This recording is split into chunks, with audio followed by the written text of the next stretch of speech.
Welcome to Siren Sundays.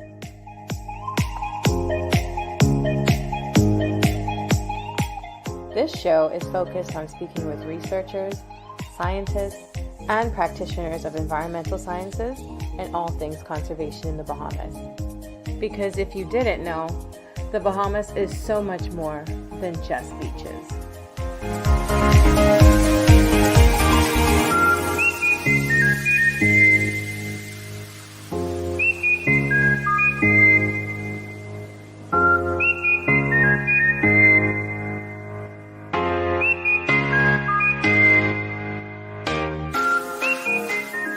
You are now tuning in to our conservation conversation. What's flashing? Welcome to season 7. Welcome to season 7, episode 5 of Siren Sundays with me, your host, Lashanti the Siren. We have a very special guest today, someone I hold very dear to my heart, who's going to kick off our 2-part series on national parks. None other than the Lynn Gape, as Scott would refer to her, the BNT historian. But we're going to be talking more about just BNT history, but just history of the Bahamas and conservation in general. So welcome, Lynn.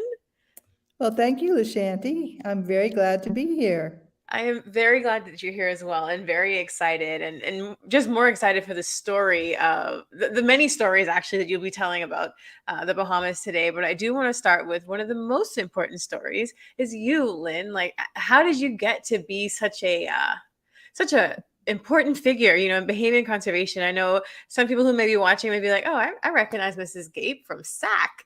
Can you tell us your journey from, being a teacher to becoming such a big figure in conservation in the Bahamas? Well, I was a teacher at St. Augustine's for 10 years, and I loved every year of it. I'm sure I imparted knowledge to my students, but my students imparted a lot of knowledge to me about the Bahamas. And one of the things that I think made me gravitate towards the Bahamas National Trust was the fact that I became very frustrated when I was a teacher, when I taught geography and history, social studies. When I looked for materials for my students, I found things that were relevant to Canada and things that were relevant to the UK and to North America. And I kept thinking, we really need, resource materials for teachers, that are about the Bahamas, or at least about our region. So I left teaching, and actually for 6 years, I worked in the private sector. And I enjoyed that. I got some new skills, some basic accounting and bookkeeping and managerial skills.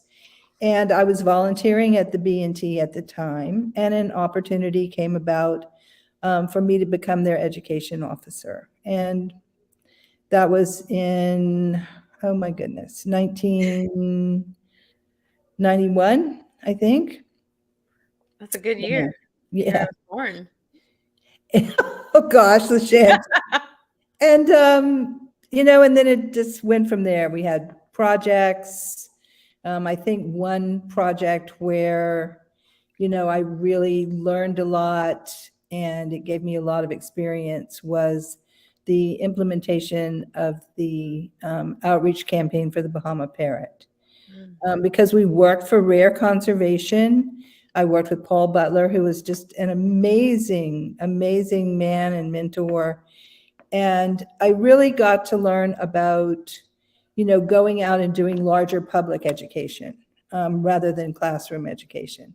So that was a really wonderful experience. I'd never had an opportunity to dress up in a parrot costume before, so that was a lot of fun. I learned that children can be quite mean to people dressed up in costumes. Oh, no. Pull at your head, pull at your tail feathers.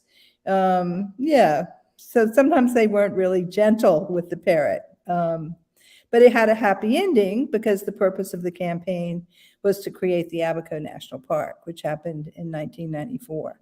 So that was really exciting. And that park, I hold that park very dear to my heart, actually. Yeah, and that's one of the few parks that I've not been to yet. And I really, really do want to take some time one day and go there because I've seen the parrots in Inagua. I've seen the parrots in Nassau. Oh, yes, they're here. They They're are. here, yeah. But I have yet to actually go to Abaco and see a parrot. So that's something I'm super excited to do one day. And maybe you'll Mhm. come with me. Oh, I'd love to. But I Love know to. sorry, what were you saying? I just said I'd love to go with you. Yeah, we'll make it a trip, a girls' trip. But I know one of the things that I'm super excited to dive into is just this history of conservation in the Bahamas, because as everyone knows, and most of my viewers and myself, conservation in the Bahamas National Trust has always been such, a forefront figure and organization. But the Bahamas before BNT, and I was just talking to you before the show about how it was the Wild Bird Protections Act was one of the first like acts of conservation probably in the region, and that was in 1905. Yep. Yeah, and you had mentioned the Bahamas just always seems to have been ahead when it comes to, like leading the region in conservation efforts. So, can you kind of walk us through some of the history of like conservation and how it evolved prior to the BNT? So it is interesting. The Bahamas always has been a leader of conservation in the region. And the Wild Birds Protection Act actually came about in order to protect the flamingo. Hmm. They decided we would have a Wild Birds Protection Act. And so the flamingo was very key in many instances to a lot of the conservation that happened early on in the Bahamas. Basically, what you had happening was that in 1951, Audubon sent their vice president, and he traveled all through the Caribbean. And basically, it turned out that the only place that had any large flocks of flamingos left was Inagua. Wow. And he then spoke to a number of people, Arthur Vernet for one, and Mr. Forsyth for another. And they formed a society for the protection of the flamingo. Hmm. And basically, they were working in Andros because Andros used to have a huge flock of flamingos up Oh, until 1953. In fact, it had the largest colony. wow. And then so the first wardens actually were paid for by that society to Hmm. protect the flamingo. And then at the same time, kind of parallel, um, people began to be really concerned about marine resources, Mhm. and they became concerned about areas that were unique geographically, unique because of their natural beauty. And they also started thinking about that they needed to preserve large areas to save species. In other words, you had to preserve the habitat in order to be able to save the species. So that was all going on. And then in, I guess, 1958, led by Dr. Carlton Ray, and others who were very concerned about marine resources, they did an expedition. And when I first went to the National Trust, I kind of thought that this expedition must have taken months, if not years, but actually it was a week. Oh. They traveled by boat to the Exuma Keys. The government of the Bahamas had basically said, well, we're gonna set aside this area in Exuma if you'll go and study it and then come back and tell us why it's so important that we need to save it, why we need to protect it. So they took a lot of people. They took Mr. Horace Russell, who was then, I guess, the director of agriculture at the time. A number of different scientists traveled with them. Mr. Tolstoy, who was the either nephew or grandson of Leo Tolstoy, who was the great author, Russian author. And they came back and wrote a report and sent it then to the governor general, because of course we were not independent at the time. Mhm. And they came back and said, all right, we agree with you. And in 1958, actually, they declared the Exuma Keys Land and Sea Park. And it was really interesting because it wasn't just a land park, it was a sea park. So it was took in both areas. They then realized, now that they had created the park, that they needed someone to manage it and look after it. And so the Honorable Godfrey Higgs, looking at the National Trust Act in Great Britain, wrote the Bahamas National Trust Act. And that act basically said that we're creating this entity. It's going to have representatives from government. It's going to have representatives from science. It's going to be a membership organization, so the general public can be a part of it. And you're going to look after our national parks. So Exuma was first. Inagua came later. Inagua didn't come till about 1962. When, with work from the Audubon Society, we were able to work with lands and surveys and protect a large area of Lake Rosa, the interior lakes of Great Inagua, Right. to protect the breeding area for the flamingo. And so those were our first two national parks. So That's so exciting. that's how it came to be. Yeah, and I think one of the things you said that sent a light bulb in my head just now was the fact that not only just Exuma Keys Land and Sea Park, but the Bahamas National Trust was done before independence. So that just, it's like, wow, because the BNT turns 65 this year, correct? Yes, we do. So it's such a monumental year. And I'm just like, wow, like this has been something that has been around. And since then, we have about, I don't want to mess with the number. Is it 32 national parks? Yeah, we have 32 national parks. 32 national parks across a few of the islands. And it's just such an interesting thing to think about. This such a small beginning. Like from the Wild Bird Protection Act with the flamingos, we were already starting to think so much about the importance of preserving areas and especially just the habitats, right? And I think a lot of times when people think conservation is about, save the animals wherever they are. And it's like, no, you need to save where the animals actually are as well. You can't just keep doing the same things that you're doing, thinking that this area will still be able to sustain the life of the indicated animal. So I just went into just a ramble, but I do want to start talking about, obviously, after the BNT was established, it started off as such a small organization focused mainly on the flamingo, correct?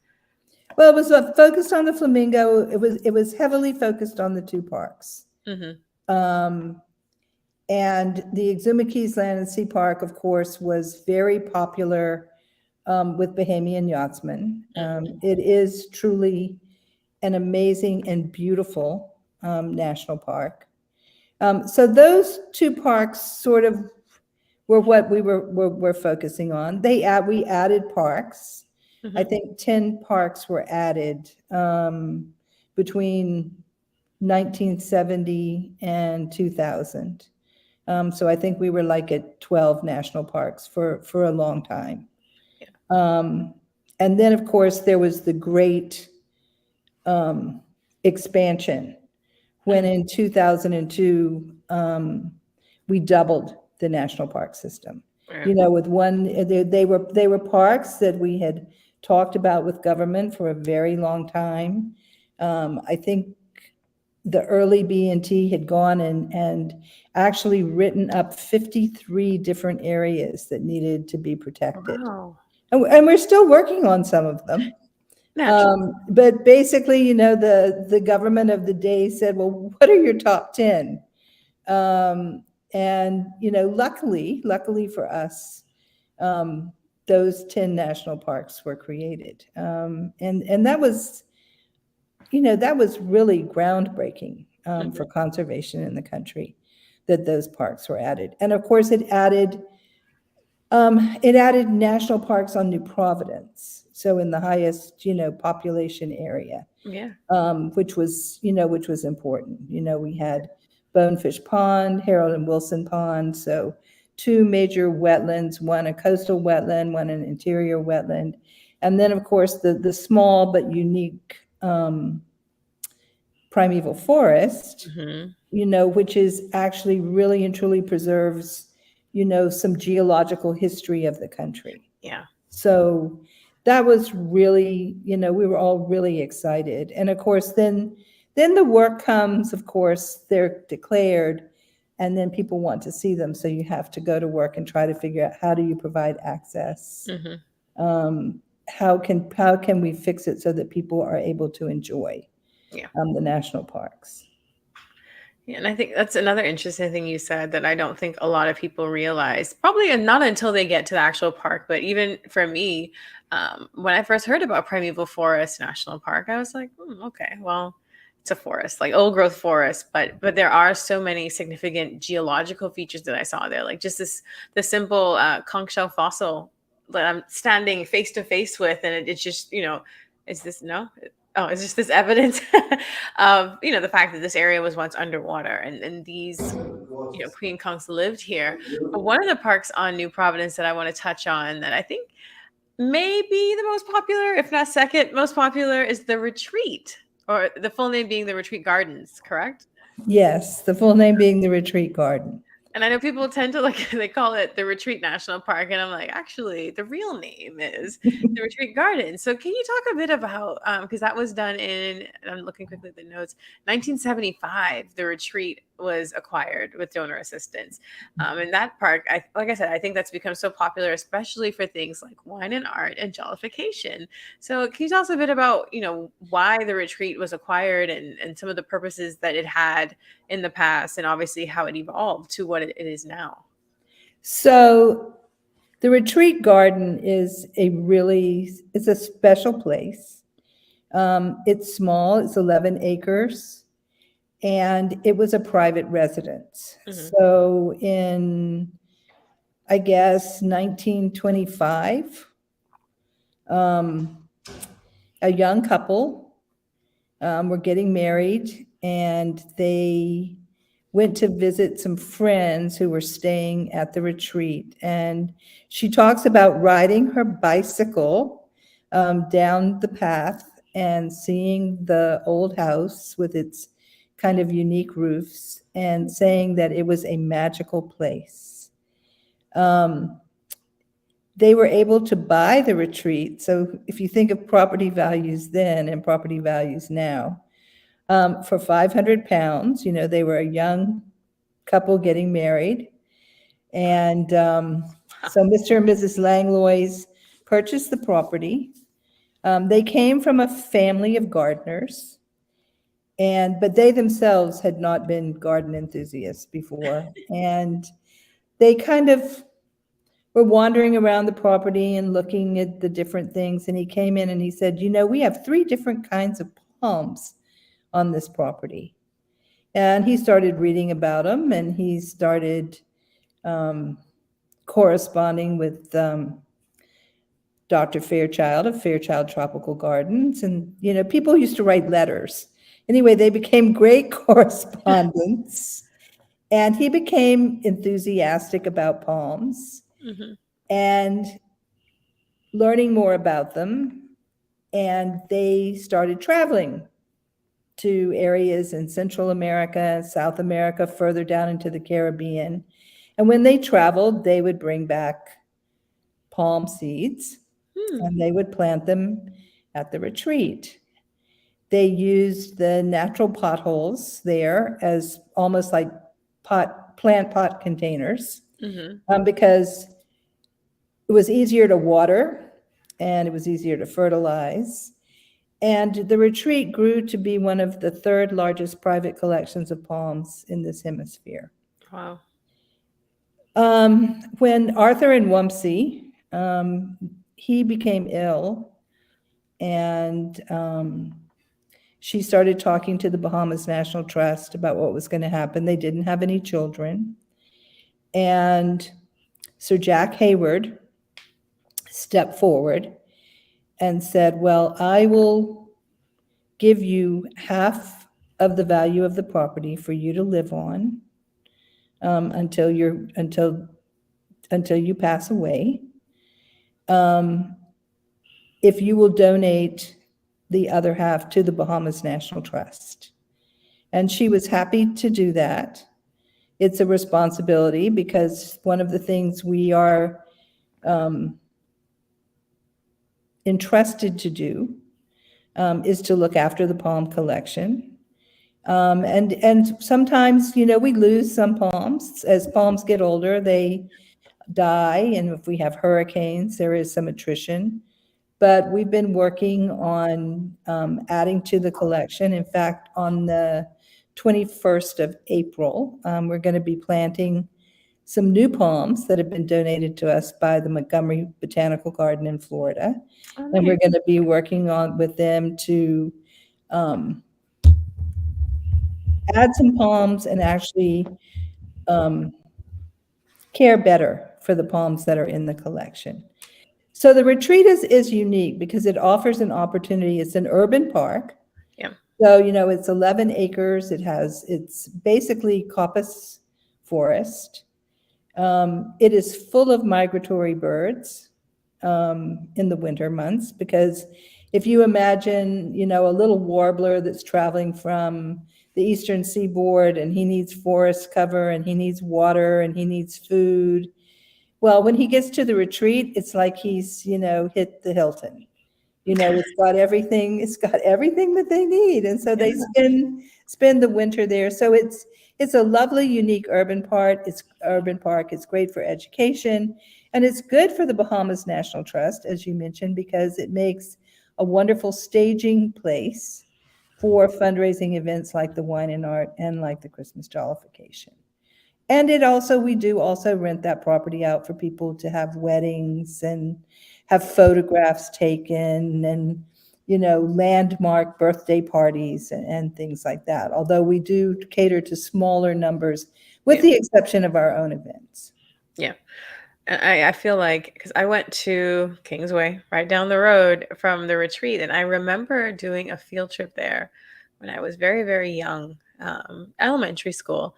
And I remember just not knowing where I was, but just being so fascinated, just by the denseness of the greenery there. And, you don't see a lot of places like that in our urban islands, anymore, just because, yeah, I can't think of anywhere else in New Providence that is yeah, besides the national parks. And I think it's so important that the teachers keep encouraging the schools to support their students going to these types of spaces and learning about these things, because it opens up their mind to even just career opportunities. They can just be so inspired that they want to study the palm trees, like, and they want to just be a botanist. So I know for a while that, if it still is, the administrative headquarters for the National Trust. No, we moved to for office facilities on Bay Street.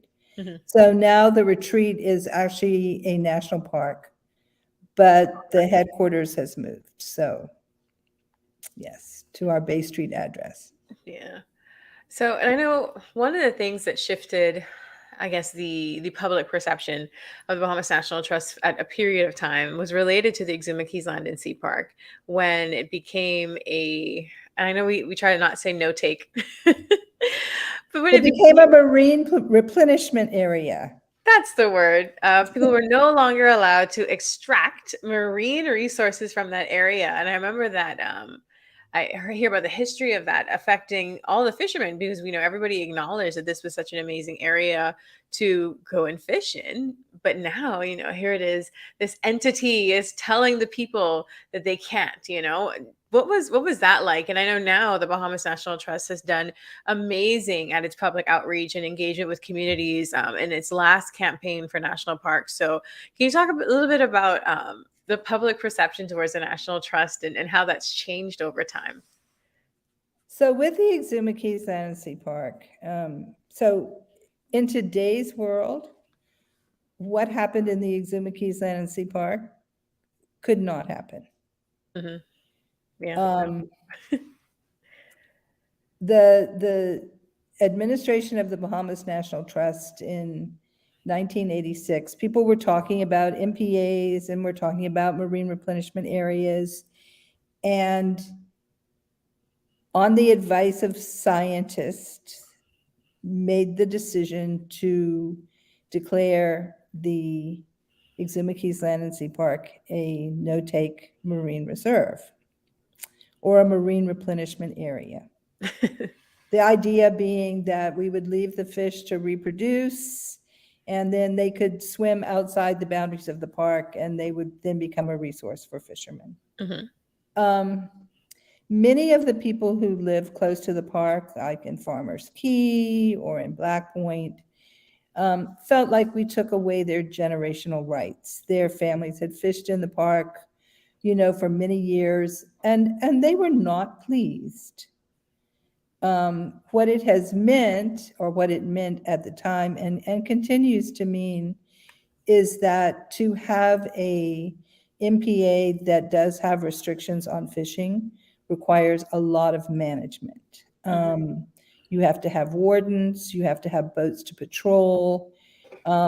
So it's expensive. The cost is, of course, Yeah. that you are going to be able to show that your MPA is doing what it's supposed to do. And luckily, from studies from scientists and monitoring, we know that the Exuma Keys Land and Sea Park is, replenishing grouper resources, crawfish resources. Conch, yes, but actually what you need to do, so one of the other things that has to happen when you decide to go along the path of having MPAs is making sure that there is connectivity between all of the MPAs, so that the resources, so that the young that are coming from so the ones that are in the north need the young that are coming from the south to come up and settle and replenish those, because our young fish and young conch are moving out and going towards Florida, actually. So The former Conch Republic. yeah, so you need to have a system of Mhm. MPAs. But the Exuma Keys Land and Sea Park is a success. Actually, it was named a Blue Park because of outstanding management, Awesome. and the fact that it is a park that is doing what it's supposed to do. And we're very proud of that designation. I think we were one of something like 9, and I think they've added a few more. So I think there are 16 blue parks that are Wow. considered to be outstanding. So we feel very proud of that designation. And I think, and as you kind of are alluding to, the Exuma Keys Land and Sea Park is such a great example of why it's so important to just be patient, with these parks. I think a lot of times people will see scientists recommending things for conservation and assume that, if we don't see results in X amount of time, then it's not working. And it's really one of those things where you just need to give nature time. And I always, this makes me think of the example of turtles, turtle populations were not doing very well, and in 2009 there was that turtle regulation, and now people are complaining about the amount of turtles that we have in our waters. I know even another significant thing about 2009, and I would love to hear you talk about this, was eco camp that Bahamas National Trust held and still is holding, correct? Yes, although we've had some breaks From the pandemic. because of the pandemic. Yeah. And it's probably going to start up again, but it may be in a little different iteration. Mhm. The pandemic has caused us to step back. It gave us an opportunity to take a step back, look at some of our programs, really evaluate them, and then move forward in a better way, Mhm. and a more sustainable way as well. So now, what did you want me to say about 2009 again? Well, EcoCamp. yeah, EcoCamp. Talk about, the evolution of EcoCamp. And like you just said, the pandemic was an unfortunate event, but it did allow time for that reassessment Mhm. and reevaluation, because it was going on 10 years in 2019. So you guys had just celebrated the 10th year before the pandemic really hit. Right. Yeah. So EcoCamp basically came about when I actually think the Bahamas Ministry of Tourism was selecting high school students to attend, kind of an intensive environmental camp Hmm. in another Caribbean island. And basically, the Bahamas National Trust said, well, we can have them visit some of our national parks in our islands, in our archipelago. And so Portia Sweeting, who is the director of education and who loves to camp and loves the outdoors, God bless her, um, A Cat Island woman. she actually put together Eco Camp where they took 30 young high school students to Andros So brave. for an intensive week of being in the environment. Mhm. And I do, I kind of wondered, how effective it was. And then Portia did an evening where the students talked about their experience and what it meant to them. And, it really was a truly eye-opening and life-changing experience for a lot of them. And the interesting thing is they've stayed in touch with each other. Oh. The eco camp experience is something that, really was, a bonding Mhm. opportunity. And I do know that um, there are people who are looking forward to it resuming, but I'm not exactly sure how it's going to resume or when Mm. it's going to resume. But it really was a wonderful program. Yeah. It I think truly was. that is one of the few programs that I think targets that age group as well. I think a Mhm. lot of times organizations, non-conservation related and also in conservation, focus so much on, you catch the kids while they're young, but then a lot of times as the kids get older, when they're really in more of their formative years, where it just takes one thing to spark that inspiration, as you've probably seen. I'm sure there are a few eco camp alumni that work in the field right now that Mhm. say that they remember that moment during eco camp that might have inspired them, or just any sort of interaction that they've had with the Bahamas National Trust that really gave them that spark to go on and do what they do. So I'm definitely excited to see the next eco camp come to fruition, and maybe I can volunteer. Maybe Maybe there'll be you an can. opportunity That would be good. We to go like jump in. volunteers. Yeah. And then one of the other big things that the Bahamas National Trust was instrumental with in 2011, you guys helped with Pew Foundation advocate for the shark sanctuary, which still seems to be, I don't know, I don't want to say the word challenge, but it still is an area that people push back a bit on. But can you talk to us about some of that outreach and advocacy for the sharks? So this is interesting in talking about, working on an international level Hmm. to protect species. So sharks are scary to some people. Not all sharks are scary, but sharks are scary. Yeah.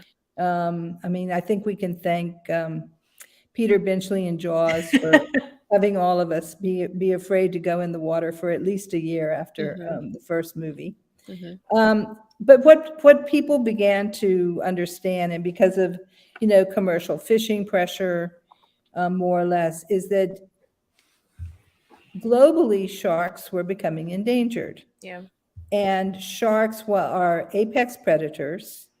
And so this is something that might be a little hard for people to kind of wrap their heads around, but you have to have apex predators to keep fisheries healthy. Yep. So if you want a healthy fishery, you actually need to have sharks. Hmm. The Bahamas is an archipelago with very little commercial fishing and very healthy shark populations. So, of course, when Pew was looking for areas to kind of be the tipping point in making other countries think about protecting their shark populations, the Bahamas was kind of top on their list. And so Shelley Kant, who was our director of science at the time, Hey, Shelly. actually led this program, traveled the Bahamas, did some truly creative education and outreach to have people understand that while we might not love sharks, we actually need sharks. And so we became, I think, the second or third country to basically become a protected area for sharks. Yeah. Which I always thought, I imagine that it would have been a low hanging fruit simply because, the fin industry is not a thing here. Unfortunately, it may never be. But Mhm. yeah, you do still see people kind of push back on it. And I always hate the term shark infested waters. Right. But also people here, people in the Bahamas have never eaten shark. Right. Shark is further down in the Caribbean. You find that there are countries that shark can be on the menu, Mhm. but Bahamians have never taken to eating sharks. Yeah. And So, I'm not very interested. Although I have heard, and I won't call out a franchise, but I've heard that there's a very popular fast food franchise that actually does use shark meat for their fish burgers. So, oh, yeah, well, we can talk about maybe we've been eating it and we didn't know. exactly. But as far as 2011 goes, and I would definitely be remiss to not mention this park because it is definitely one of my favorite on one of my favorite islands. That was the year that the Leon Levy Native Plant Preserve opened and was actually the first national park on Eleuthera. So the Leon Levy National LNPPP National. Oh, hold on. Now I got to get it. Native LL, Plant Preserve. yes. It is a truly special place. Hmm. It is an amazing example of how you can take land that has been used for farming, has not been preserved in any way, and basically through very thoughtful planning, replanting, and management, turn it into actually a native tree paradise. And this is all due to a great friend of the B&T, Hmm. Mrs. Shelby White, who wanted to create the preserve in memory of her husband, Leon Levy. They were longtime visitors to the island of Eleuthera. He loved the traditions and he loved the stories. And she was herself was very interested in bush medicine, and she's interested in gardens. She met the former executive director, Eric Carey, and of course, they have a wonderful relationship. Nice. And then, of course, there is our wonderful Bahamian botanist, Dr. Ethan Freed, Yeah. who basically, I would say, put his heart and soul into the Leon Levy Native Plant Preserve. It is the special place that it is in a large part due to him. It is an amazing place to learn about Bahamian native plants. They are getting ready to have a third phase, which is going to be more about providing opportunities for college students who are studying botany. Awesome. Yes, it's going to be very exciting. And it is quickly, once it was opened and the second phase was put in place, it quickly became like the number one place to visit Eleuthera. on Eleuthera. Yeah. I And definitely it is a wonderful experience, and it is a beautiful place. I do love it. Like I said, Eleuthera is definitely probably my favorite island. And anytime I get some time and I go there, I always try to at least stop by. And I encourage everyone to not only visit that park, but visit all your national parks. But as we just continue on this timeline, one of the other interesting things I found, and we're going to start probably speeding more into the present day, but in 2012, when they conducted that survey on the Bahama parrot, you said you began working on that campaign earlier on in your time. And can you tell us about the news that they revealed after those surveys in 2012? So I'm going to touch a little bit on a topic that might not, some people might not be really happy about. So when we declared the park in Abaco in 1994, we knew that we had a predator problem with the Bahama parrot because it is a ground nesting parrot. Hmm. And unfortunately, people would take unwanted kittens to the Abaco National Park, and they would leave them. Now, the problem with that is that young cats are very adept at looking after themselves. Hmm. And so they grew up.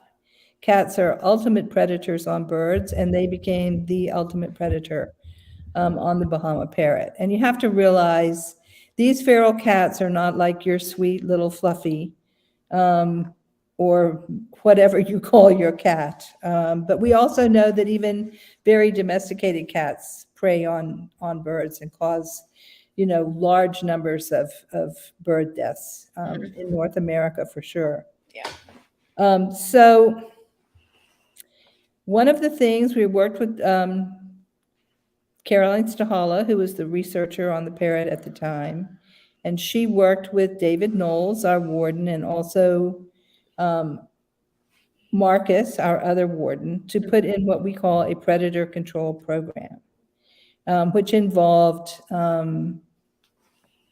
managing the feral cat problem in Abaco.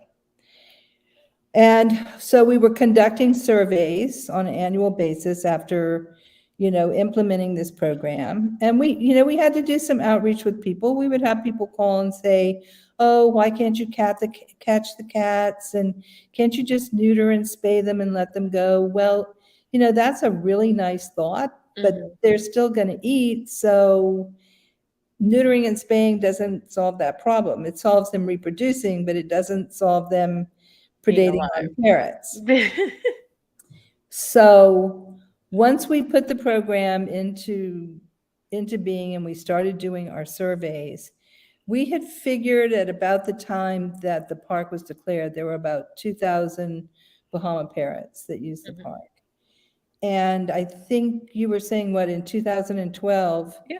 when we went and did the survey, I think we found that the population had almost doubled. Mhm. And then when we did the survey again 2 years later, it had almost doubled again.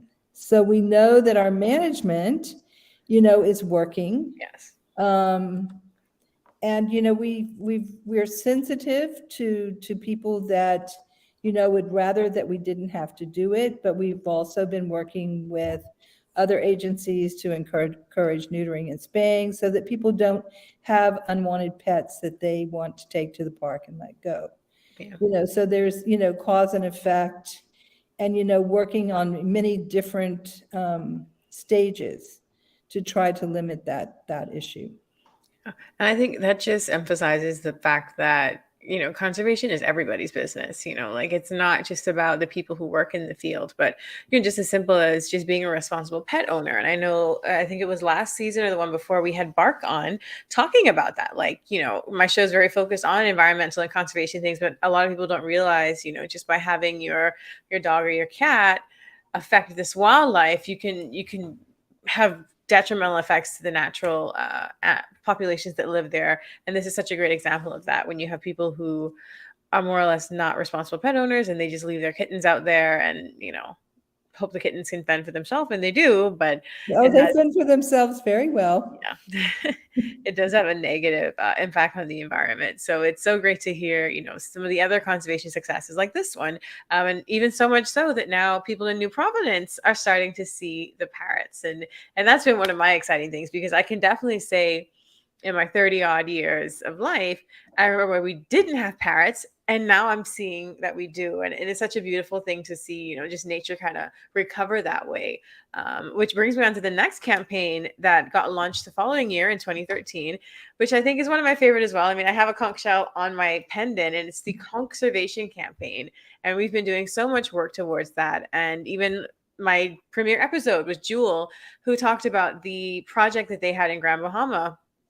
So, from your opinion, which feel free to say this is not the opinion of the National Trust, would you say that we are moving in the right direction in trying to conserve our conch in the Bahamas? Oh, yes. Um, we don't want to become like the Florida Keys Right. where we do not have the resource any longer. So when scientists come and tell you that they're doing surveys, and the interesting thing here is we've got a species where there need to be a certain number of conch Hmm. in a certain area. I think the area has to be about the size of a football field. Yeah. And you need so many conch per meter or whatever in order for them to find each other so that they can reproduce. And when it drops below a certain number, that becomes a problem. Right. So when you have a scientist that comes and tells you, I've just finished surveys in Abaco, I've just finished surveys in Grand Bahama, and that we don't have enough conch. We're going to start, they're going to start, the population's going to start to fall, and you need to take action right away. So that actually spawned conservation, which was a multi-agency endeavor to create an awareness of the problem and to kind of tackle what we felt were kind of the easiest things to teach people about. So what we wanted to really send as our message was, don't take undersized conch. In other words, it's, you know, this is what the size is, this is what the lip thickness has to be.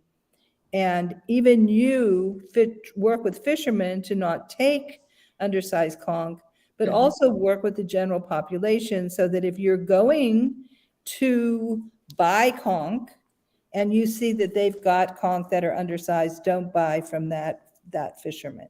Right. And then, of course, there was the wonderful conch on video, music video that was done by Lovato Stubbs and a host of other very, very talented Bahamian musicians that really brought home the message to the general public about that we have to take the action to make sure that we have conch. And I think that the Bahamas National Trust should be very proud, you know, of taking that stand and, you know, and working with a variety of stakeholders. Ultimately, it's going to be up to the Department of Marine Resources in their new regulations to take steps. You know, are we going to stop the export of conch? You know, what are going to be the new steps that are going to take place? Yeah. But I think people do have an awareness of the size of conch that we need to take, not taking undersized conch. And then, of course, there's, you know, I'm sure you're going to go to this next, but then also the closed season on grouper. I think a lot of people know when the closed season is because of, you know, great work that's been done and public awareness that's been done. Brief, I think, was really the conservation organization that really led the charge on the grouper closed season. But people now know, they know, you know, so December and January and into February, well, we're not going to eat grouper. I've been with friends who've said, oh, why are you serving grouper? If they say they had, then the restaurant will say, oh, well, it's frozen, it's not fresh. Yeah. So, but people are aware. Yeah. People are aware. Definitely. And we do have a quick question, and I think I feel like I know what the answer is going to be, which is probably pandemic. But what happened to that conservation campaign in 2019? They had us scared about the conch going extinct, but now it seems that no one cares.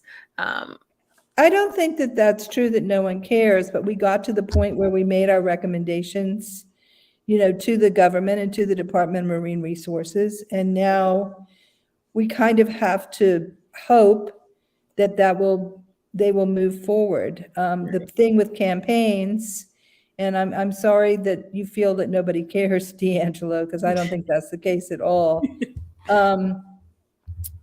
You know, you get funding to run campaigns. So if you have a 3-year campaign and you have funding to implement it, and then when the funding is over, you move on to the next campaign.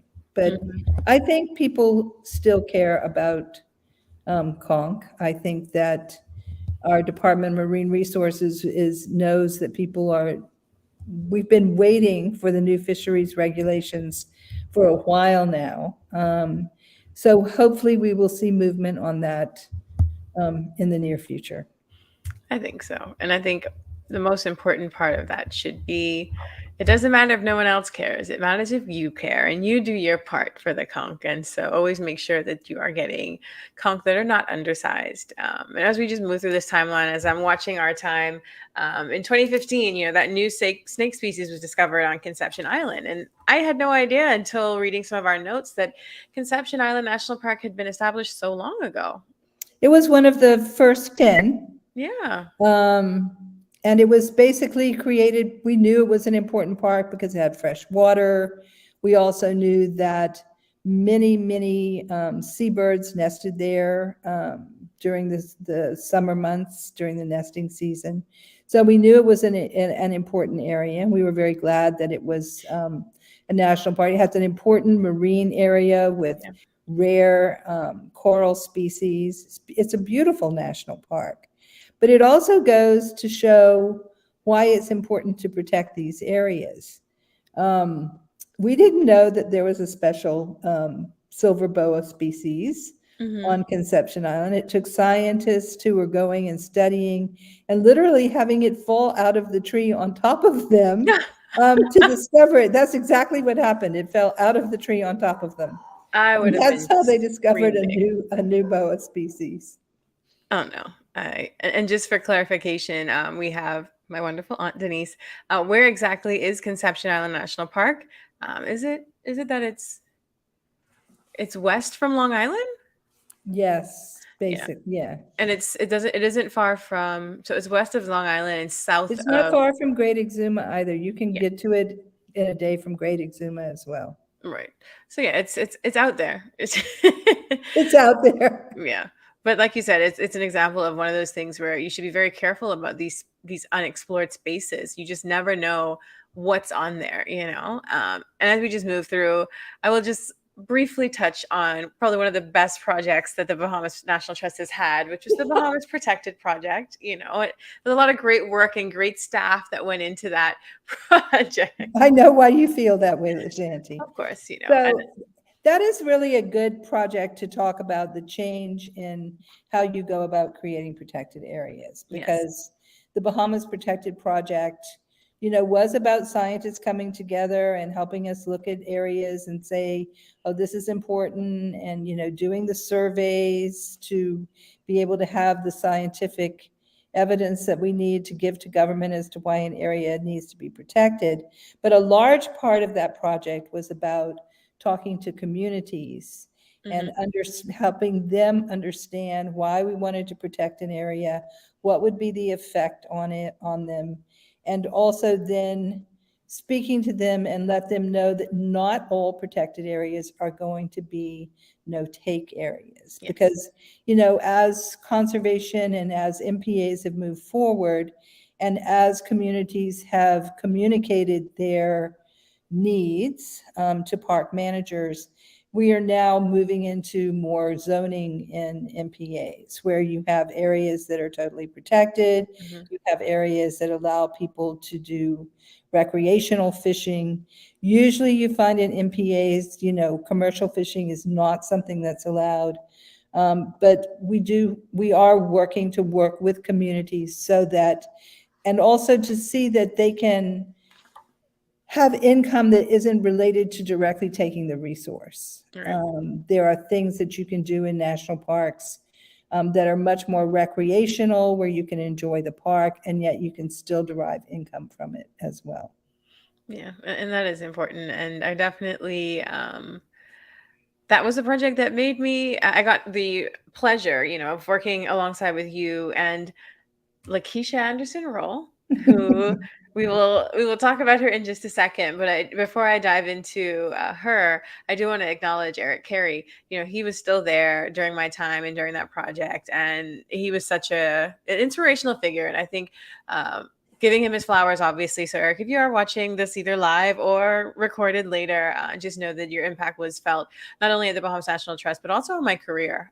We've had some really deep conversations that I think really helped guide me more into the direction that I'm in now, where it is more of that project management and science communication and just really honing in on your strengths. And shout out to him completing his legacy campaign, that $2 million, right? It was $1 $1 million for the legacy campaign. $2 million for the challenge grant from the Leon Levy Foundation, which was the year before.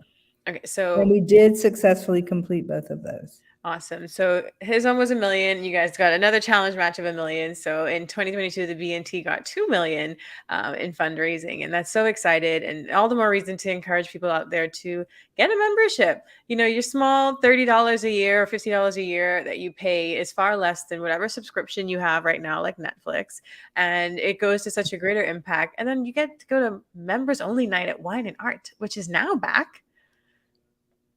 Mm-hmm.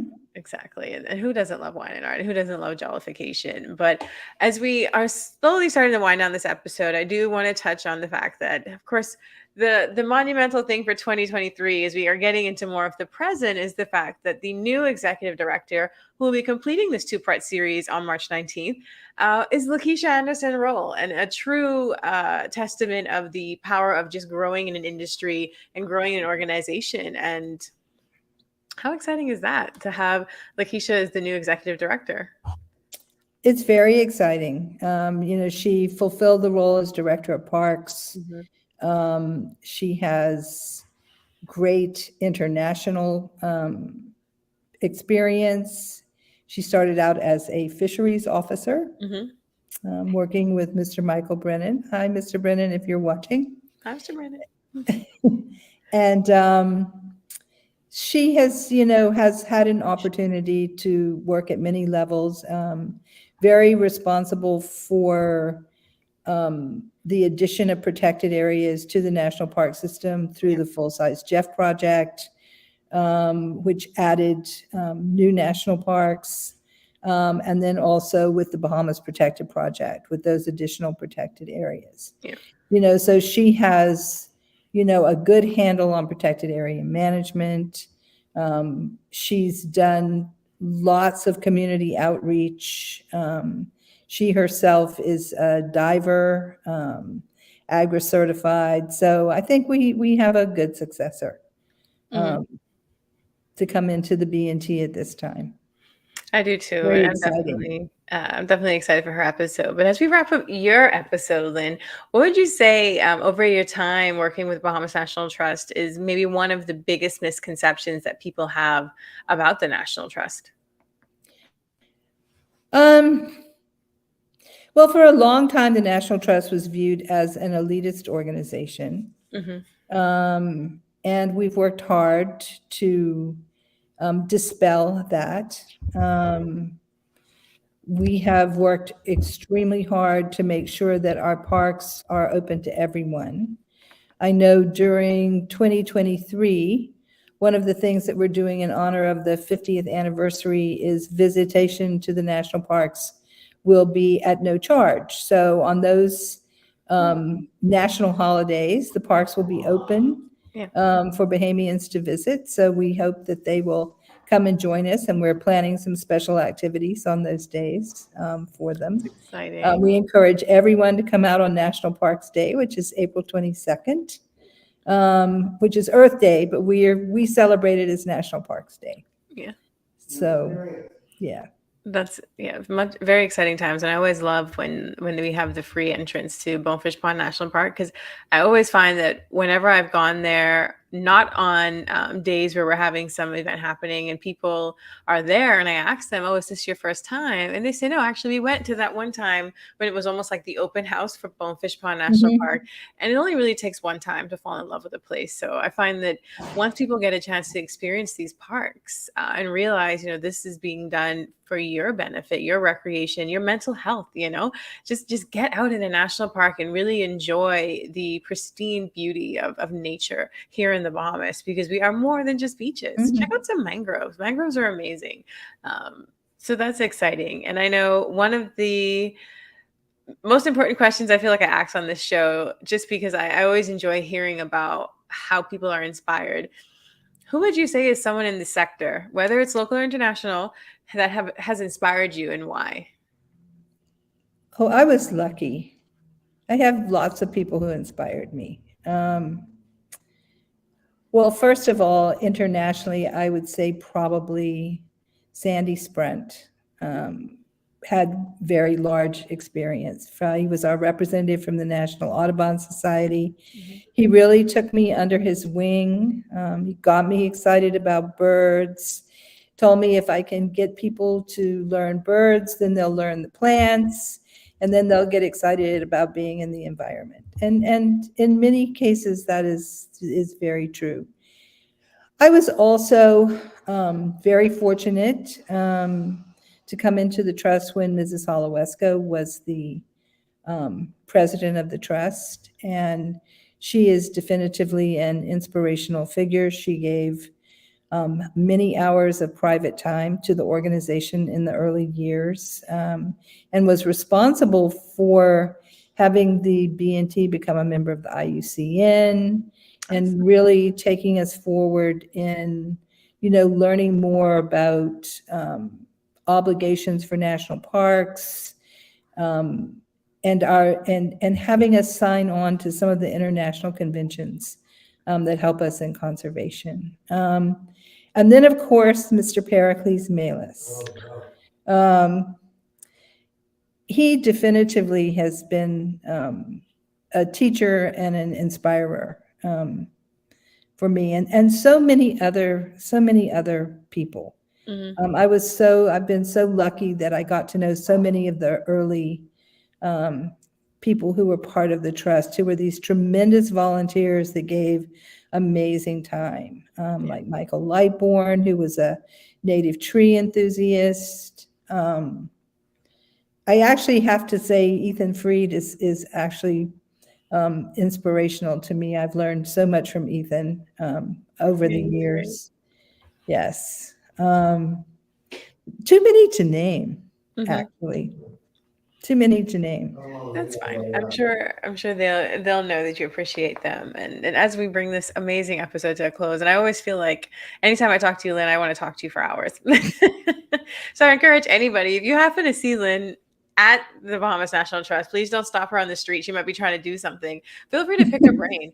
She's just such a wealth of knowledge, and I'm just so lucky and blessed to have her in my life. And then now on the show, I would love for you to give our viewers some final thoughts, whether it be a lesson you may have learned over your time, or just maybe a quote or a motto or a mantra that you have. But what would you want to leave our viewers with as a thought?